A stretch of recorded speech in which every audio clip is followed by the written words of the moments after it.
Good evening and welcome to EconVersations. I'm your host, Dan Sutter with the Johnson Center for Political Economy here at Troy University. It's my distinct pleasure and honor tonight to welcome an old friend of the Johnson Center back to EconVersations. Stanton Evans has been teaching at journalism here at Troy University as a visiting professor since 1980. He's also been the author of 9 books, and he's had a long career in the journalism field and has worked with many prominent journalists now working in the field. Stan, welcome to EconVersations. Thank you, Dan. Good to be here. Now, as I mentioned, you've had a long career in journalism, but in particular, you've had a focus on economic journalism, Correct. as a journalist covering economics. How did you get to this area of economics journalism? Well, when I was an undergraduate, I'd never had any economic courses at all. And when I got out into the big cold world and started writing about stuff, which was a long time ago, I realized that 75, 80, 85% of the stories were of economic nature. And that if I didn't understand the principles of economics, I didn't understand the news. And that's become increasingly clear as the years go on, and look at where we are right now, the healthcare situation. But there are many other such issues. So with that in mind, I did start taking courses in economics at night when I was a young man. But I didn't finish my degree. I didn't wind up where you are with my PhD, and I regret that.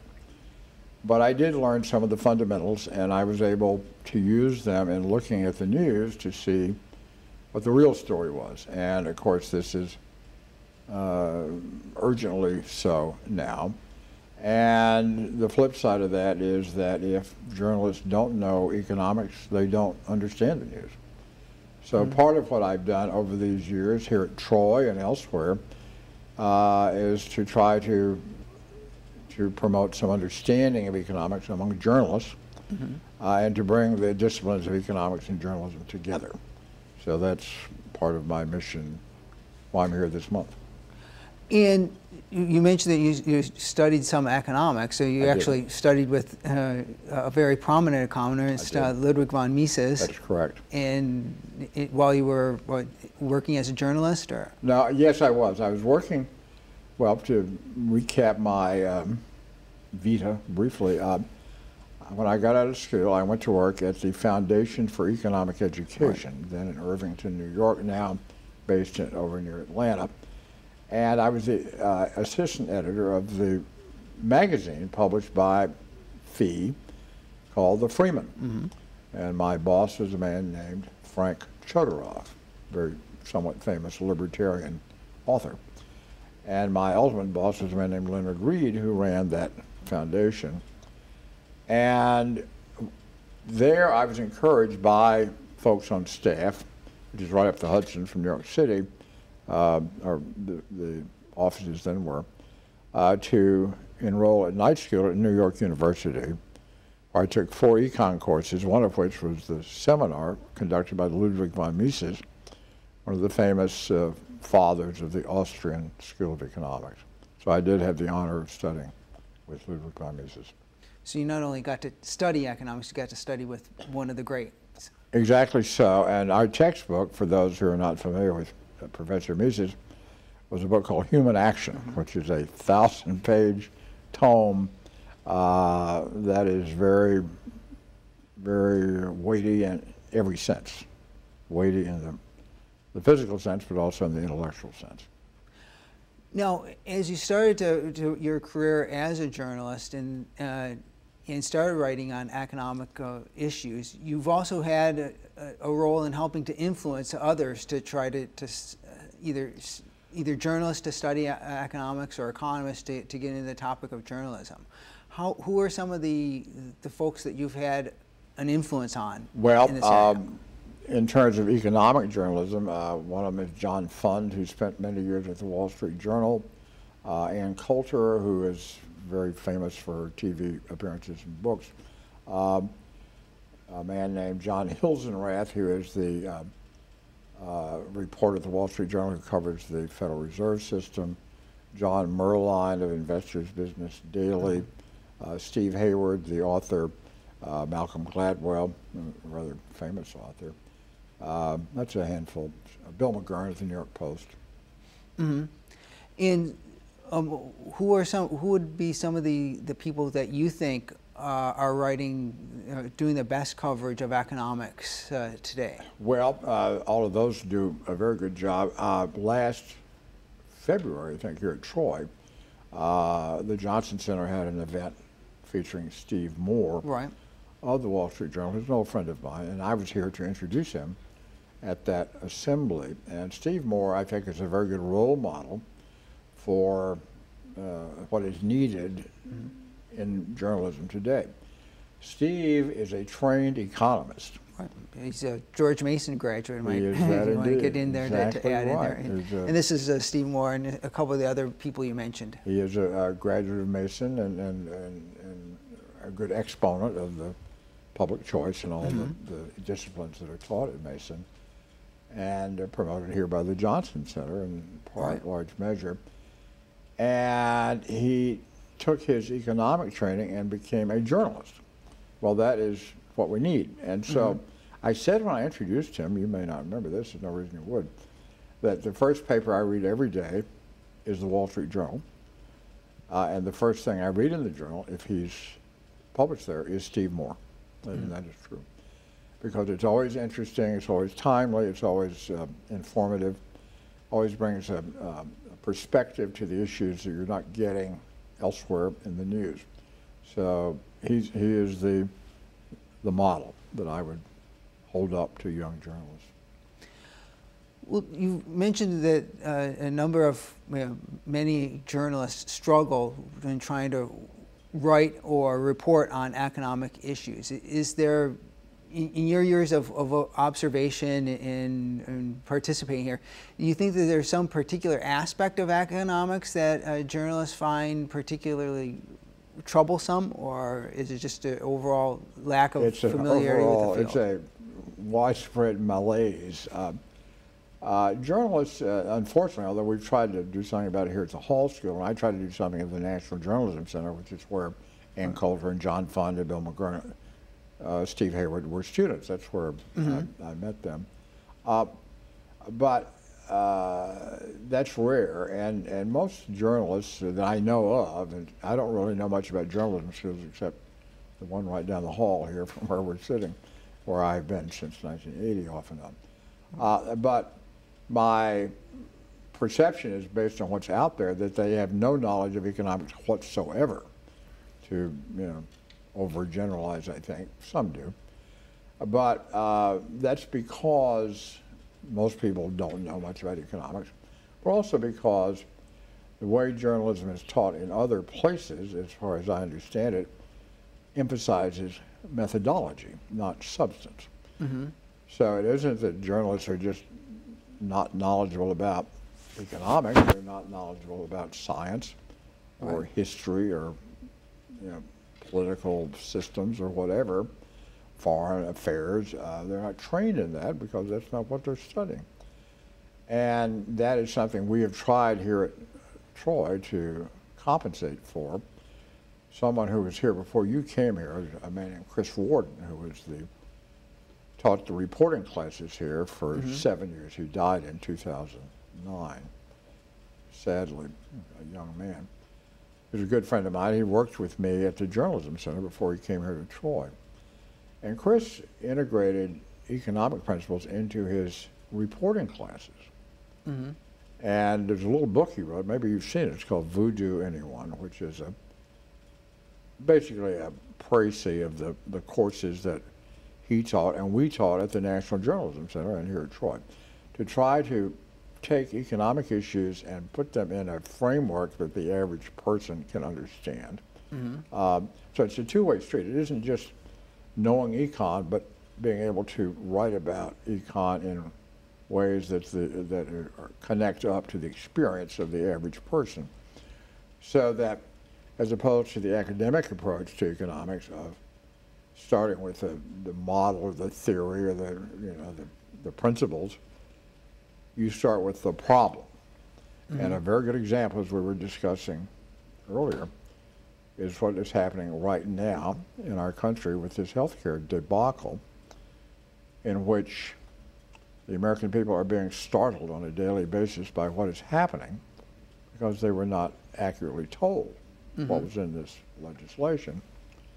And that is because the journalists are clueless. They don't have any idea of what is going on, except, and contemporaneous with this, this show, the notion is that there is a computer problem. We have a computer problem. Houston, we have a computer problem. Well, that is merely the surface issue. That will be resolved somehow or other. Right. That isn't the real problem. The real problem is what is in this law and the neglect, or really more than neglect, the defiance of economic principle in this healthcare law, which ignores the laws of supply and demand, the law, the incentive system under which people operate, the way the insurance system operates, and the way that any such program has to be financed. To put it in a nutshell, you know this better than I do, you're a professional economist.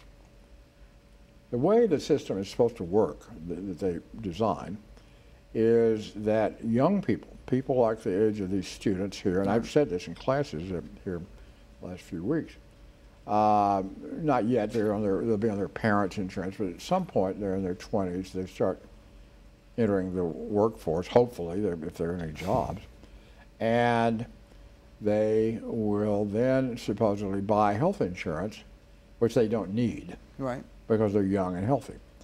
And will be way overpay for what they're buying because they're not going to use the system, but they might pay $5,000. Who knows what the premium is going to be. Out of a $20,000 a year salary, they're not going to do that. And that is the reason for the mandate. That is why there must be a mandate to drag these people into the system. That's what it's about. If that doesn't work, and I don't think the way it's structured it's going to work because the penalties are so minimal, there are more that other things that contribute to this, they're not going to do it. Well, in that case, you have what is called in the insurance business a death spiral, right. Figuratively and literally in some cases, in which the insurance pool is simply people who are older and sicker, people like me. And young people are not going to be in the system. Well, such a system cannot survive. That's the underlying problem with the healthcare law we have now, not a computer glitch. Well, you mentioned the fact that students come to journalism and they major in journalism, but they haven't majored in economics, or they haven't studied economics, they haven't studied science. I know a lot of observers criticize the science reporting as well. And in many ways, it's a similar problem or a similar way that we handle education in this country, and that people major in education as opposed to, say, majoring in science or math and then become teachers. Do you think it would be an improvement for our schools of journalism, or for the journalism profession, to think more of trying to attract economists or scientists into the profession and then train them as journalists? Absolutely. Strangely enough, the parallels there, and this is long before your time and even before mine, one of the pioneers of the approach that you're talking about in teacher education became the dean of the School of Education here at Troy, Max Rafferty, way back in the 70s. Max was still here when I started. Okay. And he was known for that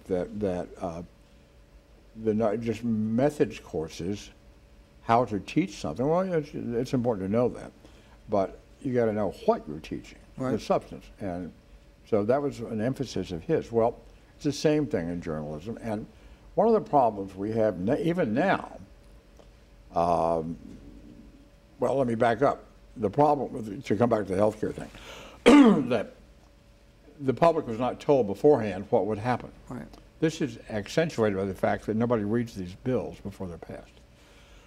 That is true of many, many things. They do not read the bills. I mean, it's literally true. The members of Congress apparently don't read them as well. They're written by staff members or special interest groups and shoved through, and I guarantee you that not one senator who voted for that bill knew what was in it, the health care bill. Same is true of many other bills. But now, even as it is malfunctioning, and all these things are coming out about mandated coverages, insurance companies denying policies, canceling policies, because they have to cover wigs and acupuncture and God knows what all, but federal dictate. So they're saying, well, we can't sell insurance to make any money, so they bail out. So people are getting cancellation notices. They don't know why. They're just getting them. And the media, again, do not understand what is going on. So they're not, they didn't tell us going in what was wrong with it, but they can't even tell us what's wrong with it now because they don't understand the principles involved.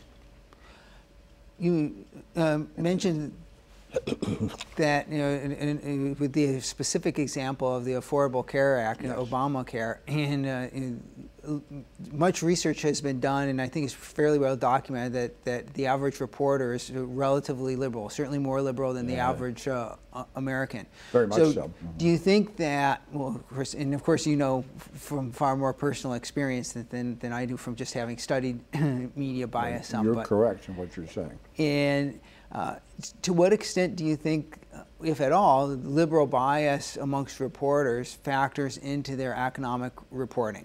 They go together. The ignorance and the bias are interacting. And to promote the things that are promoted in Washington as alleged cures for our problems, which they're called liberal, although they're not that, they're just statists. They're programs to control the economy. That's what they are. To promote such things and advertise them as, improvements, you have to be totally ignorant of economics. Nobody who knew anything about economics would ever advocate price controls, for example. The pricing mechanism, and supply, demand, and out of kilter, shortages caused by, you know that like the back of your hand. The average reporter has no clue, and the average politician has no clue. So the reaction usually to inflation, which of course government itself creates, is, well, we should impose price controls. Well, then you get the energy shortage of the 70s and so forth. Exactly. And this is all a function of bias and ignorance. They go together. Also, some of the standards, some of the ways in which people report in the media today also, I think, might have an effect on the quality of journalism. Because, I mean, when you're writing just a short story, a news story, you don't really have the opportunity to go into any issues in detail. And, the typical news story is just less than 2 minutes long, and the typical sound bite is like 11 seconds long. So, to what extent is the types of journalism that gets practiced in news reporting contribute to the poor quality of economic reporting? Very good question. If you follow this stuff, as I have to do to some degree, I don't do so much anymore. I used to do a lot. You'll see that anytime a bill is before Congress, whatever it is, whether it's health care, immigration, anything else, it's reported as a political story. It's reported as a horse race. Who's going to win? Who has the votes? What do the polls show? What is the likely outcome in terms of affecting the two parties? How does it affect Obama? What is the popularity of John Boehner in the House? And so it's all political horse race reporting. This is a function of the ignorance. It's why we now have all these stories about computer glitches. These people understand computers. They know a computer malfunction. We've all dealt with them in different aspects of our lives. They don't understand the economy. So everything is reported kind of as a process, as a procedural thing. It's something that isn't getting a job done, but it doesn't address the question of whether it's a job that should be done. In fact, I've said about the Affordable Care Act, or Obamacare, there are just two things wrong with it. One are the unintended consequences, and the other one is the intended consequences, which kind of covers the waterfront. And but the reporters don't see that. They don't understand that the thing is fundamentally wrong. We can throw something at you that, again, is probably a little bit esoteric. The requirement, and this is bipartisan, it wasn't just Obama, all the Republicans signed off on this, coverage of pre-existing conditions. This is like a holy grail in Washington. We must cover pre-existing conditions. This makes no sense whatever in insurance terms or economic terms. If you totaled your car today, Dan, and I hope you don't, and I hope I don't total mine, it's a rental, you could not then go tomorrow and buy car insurance. Exactly. Or your house burns down today. Well, my house burned down today. I better go buy some home insurance. You might be able to buy something that would restore the loss you sustained, but it wouldn't be insurance. It would just be somebody giving you a bunch of money, and it would cost you a fortune to buy such a thing. This is not insurance. But that's what we're told we should have in the healthcare system. So if somebody's already sick. Years ago, I was at a press conference held by a Republican senator, and I'm a Republican myself, as probably is apparent from the things I'm saying. But he presented a bill that back in the back in the 80s, early 80s, which had all this pre-existing conditions and guaranteed issue, which is the same thing with a different words, and community rating, which is charging everybody the same thing, and universal coverage. I mean, it had everything, like a Christmas tree of error. And I said to him, Senator, I knew him, I won't call his name, I said, let me ask you a question about pre-existing conditions. If I can buy insurance when I'm already sick, why would I buy it when I'm well? And of course, he didn't know, but the answer is I wouldn't. Well, this intensifies this problem with the young people. Right. They know, well, first of all, they know they don't want it. They don't need to pay they're not going to incur $5,000 in healthcare expenses a year at age 22 or whatever they are. But this is driven home, and they say, well, if I do get sick, I can go buy the insurance thereafter. Doesn't work. It makes no sense. Well, in healthcare, you don't want to get started on that. Yeah, I know, it's a long road. We need to have several shows just on that. But I mean, I think, you know, one of the fundamental problems we have there is that we already have health insurance tied to employment. Exactly right. Which was, of course, thanks to the war. Yeah, World War II. And the tax deduction that was given to it during World War II. Exactly right. It was the substitute for wage increase in the war. Because then now we have all kinds of inconsistencies. Tax-free benefit, and so if you took the equivalent cash, you would pay taxes, you get the health benefit, you don't. That's exactly right.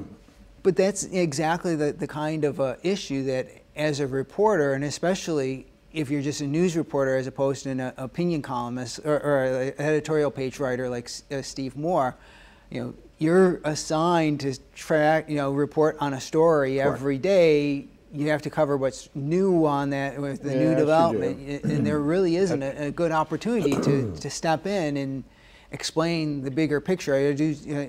Certainly papers do now run news analyses occasionally that do provide more of an opportunity for that. But as your typical reporter, I mean, you don't have an opportunity, even if you do understand some of the issues, it's maybe difficult I think that's the question is how to change that. And the reporter would have to know to begin with that it should be changed, but there are things you could do.